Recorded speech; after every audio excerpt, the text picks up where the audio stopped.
Wadham is Vicky Stewart. She was an inmate at the Edmonton Residential School run by the United Church. In 1958, she was murdered in there by a staff member called Ann Kaniski, who hit her on the back of the head with a 2x4 because she wasn't coming in from class fast enough, from recess fast enough. Her sister witnessed it, and about 4 years ago, she and her family came to me and asked for help in getting some kind of justice for Vicky. I remember her sister, whose name I won't mention, out of respect for her right now, because they're in the process of trying to put together a lawsuit about this, but she came to me and she said when she was at home, she was told that her sister Vicky was coming home from school, and she came into the kitchen and there was a little coffin sitting on the table. And she went and looked and she saw her sister lying in the coffin, and somebody moved it and the top of her head fell back and the brain was missing. The reason they did that and removed the brain was, of course, so there would be any evidence that there had been damage to the brain because of the concussion of that. The official death record says tuberculosis, which was common. It was common in the schools, of course, because it was deliberately spread, and that's part of the reason the death rate was so high. But as you know, it's an easy thing to say a native person dies of tuberculosis or alcohol, which was the case in Bingo's story, where Bingo was a survivor of the Anglican school in Alert Bay. He used to live on the street of Vancouver, and he was a mentor for a lot of the people there. He would adopt people off the street. He was a really loving, amazing man. And he taught me a lot about the residential schools. He used to accompany us whenever we held vigils or protests in the various church and government offices. And he had no fear. He used to confront the police over what they were doing. Vancouver has the highest rate of people dying in custody, police custody, in any city in Canada. And a lot of those people are native. Bingo was warned, and I was there the day on Hastings Street when a police sergeant warned him. He said, "You know, Bingo, people like you go missing." His exact quote. And sure enough, about a month later, he was beaten in an alley so badly by 3 cops that he died 2 days later. That was witnessed by Ricky Ladalay, Ladalay, same name, he another survivor, who was recently warned by the same cop not to talk about it, because the official cause of death for Bingo was alcohol withdrawal, even though the toxicology report says there was no alcohol in the system. So this is a reality we deal with a lot with survivors and just on the streets of Canada.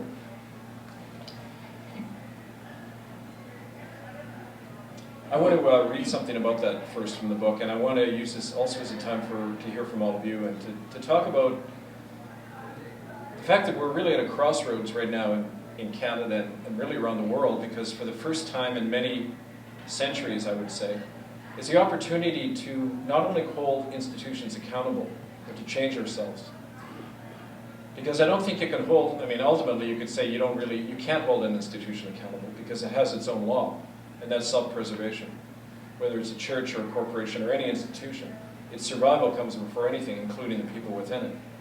And I often found, and I experienced this when I was being driven out of the United Church, the 2 people who were involved in actually setting me up to be fired were my 2 best friends, fellow clergymen in the presbytery, who I'd gone to school with. One of them, we had gotten to know very well. We had 2 young families together, and our kids would play together. We used to go to Christmas parties together all the time and all of that stuff. And he actually made the motion in the presbytery to have me removed. And it's interesting how an institution requires that one is expected to show loyalty to the institution over your own conscience and morality. And once you've proven that, then you can advance up the hierarchy. Now, in many cases, it's not that dramatic. It's not necessary to do that, but in certain cases it is, and this was certainly one of those cases. And eventually this man went on, actually he became the president of the entire BC Conference of the United Church. And that wasn't accidental, because it's what goes on when something is at stake. And what's at stake for the churches is their survival, as they see it. And I agree with them. I think their survival is very much at stake now, because we are talking about putting behind us a legacy of genocide that has equated itself with the Christian religion. And we can talk a little bit about that. I talk about that in both my books, about how the hybrid that came out of the merger of the Catholic Church with the Roman Empire, and the empire that was created in its wake, is what was responsible ultimately for this culture of genocide. It was a religious belief that those who were not initially Catholic Christian and then Christian generally, did not have the right to remain themselves. They did not have the right to their own land or identity. And in a secular form, we're doing exactly the same thing today in Iraq or Afghanistan or anywhere in the world where we consider it our right, our culture's right to dominate the world and the people in it. So it has great bearing to what we do today and the kind of world we live in and everything going on and our survival ultimately as a people and a species. So it's, for me, become more and more of a global and historic and systemic issue. I'm going to read about just one segment of this. I don't know how many of you have read the book or know the story, but Carrie's already given a good intro to kind of the background. But this is in chapter 41 of the book. And I wrote it in a way both going back between first person and third person, because I found writing it, when you're, I don't know if you've had this experience, but when you're writing about a trauma you've been through, you need distance sometimes from your own experience. And so to talk in the third person about yourself is a very interesting process, because you can literally step back and say, look what Kevin was going through. Oh, that's very interesting. I couldn't understand that from a first person point of view, so I deliberately wrote it in that manner. For the protagonist of this unfinished saga, there is neither final victory nor defeat, but ultimately only the people, the ones he was first called to serve decades before, in a place not far from where he now sits, in the Ovaltine Cafe on East Hastings Street in Vancouver. The grinding ambiguity of his existence is clarified as always by speaking with the witnesses, the ones who understand and who bring the only reassurance to the man he has ever known for years, and that is simply the truth itself. He sits that morning in the warm familiarity of the greasy spoon known for its Depression-era wooden booths, a feature which is so popular among the film companies that use the neighborhood like the middle-class Johns who drive around every night looking for young native prostitutes. Sheila Little walks in and joins him. Sheila is a native woman living in exile from her northern coastal people in the downtown east side of Vancouver, a free fire zone for Indians where dozens disappear every year from starlight tours at the hands of people who may be police, or otherwise for hire, or simply practitioners of random racist murder. Sheila has fled from her traditional territory because of attempts to kill her and her children in order to gain their land. In fact, she is a clan mother, one of a group that Kevin's people and government has tried to wipe out through murder, sterilization, and legal eradication. And in their matrilineal society, her daughter was in line to inherit their land, and that land was hungrily sought by forest companies. Sheila first contacted Kevin in 2001. "I have a lot to tell you," she wrote. "I've heard I can talk about these things with you." She was assaulted and nearly killed after that, and has been in hiding ever since. Only now, 8 years later, has she emerged. Sheila pauses and squints at the slight and unassuming man. "I thought you'd be bigger," she says. Over a rare meal, Sheila begins to talk. "When I was not even 12, I got pregnant from a priest at the mission residential school. When they found out, they gave me a drug and tied me to a bed. They did something to make the baby come out. All that time, the nuns were saying it was an unholy child and had to die. Later on, I learned they had buried the baby in the field next to this school after drowning it in a bucket of water. The same thing happened to my sister Bernice when she got raped by a priest there. Her baby disappeared and she never saw it again." Sheila stops with tears in her eyes, and she looks at Kevin coldly. "I ran away from that place after that, me and 2 boys, Dennis and Walter. We got caught pretty quick. Somebody ratted on us, so we had to go back to the school. They locked up Dennis in a broom closet for 2 weeks for running away, and they never fed him much. They beat him pretty bad. When I ran into him last year in Terrace, he looked like an old man. He broke down and he started crying as soon as he saw me." Kevin's scribbling away on a napkin, but looks up when she begins to cry. "Our top chief, he sold off 20,000 acres of our people's land, all illegally, without anyone knowing. The company gave him a new house, a new fishing boat, 3 new cars. Anyone who objected got a one-way ride to the lake and disappeared. My whole family's been killed off so we don't inherit our land. The chief made sure of that so that if his friends in the logging company can get it all."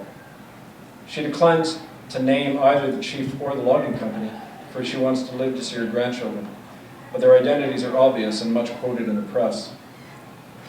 Later, Sheila describes all the young native men she knows who have been taken for a ride by the city police of Terrace and Prince George during sub-zero weather and have never returned. They take them 20 or 30 miles outside of town and dump them there all the time. It happened to my nephew Bobby and his buddy just after we got there. 2 cops pulled over where they were sitting at a bus stop and forced them into the car. It was 20 below zero that night. They dumped them an hour outside of town. They would have died that night, but somebody spotted them and brought them back. The cops do that to our people all the time. It's just normal around here. It's why we say the residential school has never closed for us. The protagonist nods, having heard the same story so many times. He puts away his notes and he looks at Sheila, waiting, wondering what will come next for either of them. Strangely, they both know the answer, but they do not say what they know, out of concern for the other.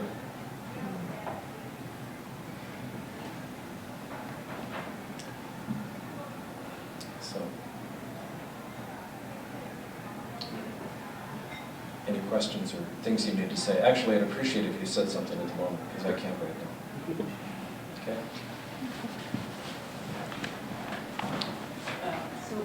Gathering dust on the shelf.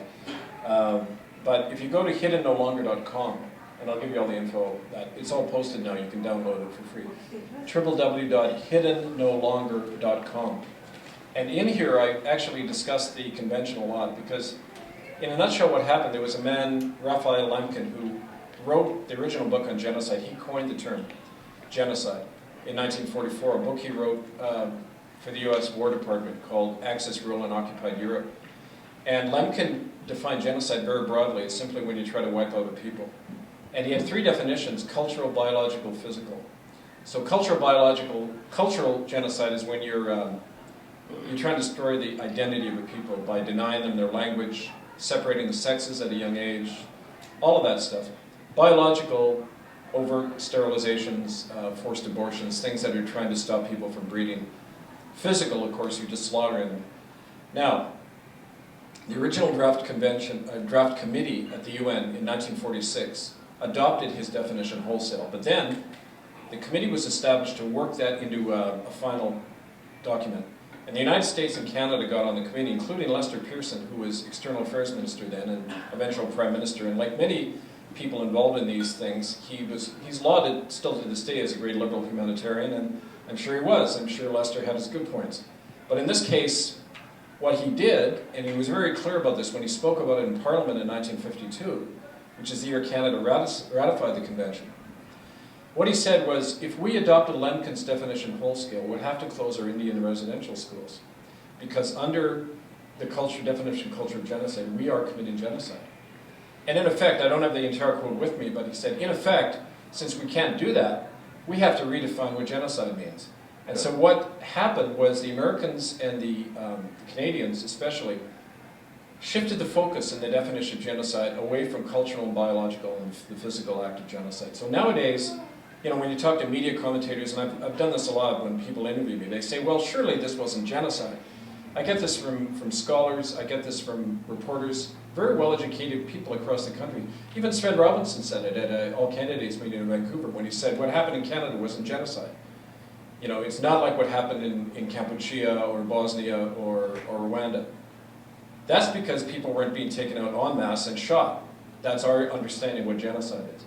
But genocide is what still goes on in the foster care system, where Native kids are taken out of their home, and this is an increasing phenomenon in Canada, and Native kids are put in white foster homes and they lose their language and they forget who they are. That's genocide, according to Lemkin. And so clearly, it's not that we didn't commit genocide, it's according to the legal definitions set up at the UN, codified in the UN Convention on Genocide. That's the understanding people still have of it. Now, Canada adopted that in 1952, but it was left up to each nation to decide whether they wanted to bring in enabling legislation to apply it to their own country.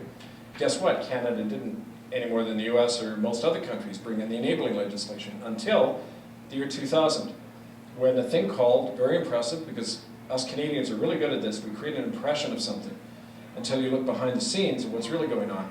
The impression is there's a thing called the Crimes Against Humanity Act, and it received third reading and went through and everything, but it has 2 standards of applying genocide, within Canada and outside Canada. Outside Canada, like if I was a Canadian citizen, I went and committed genocide in Africa, any crime going back to the beginning of time can be tried, but guess what? Within Canada, the crime had to have occurred since the time of the legislation, which was 2000. Now, doesn't that conveniently wrap up any possible difficulties arising from trying to indict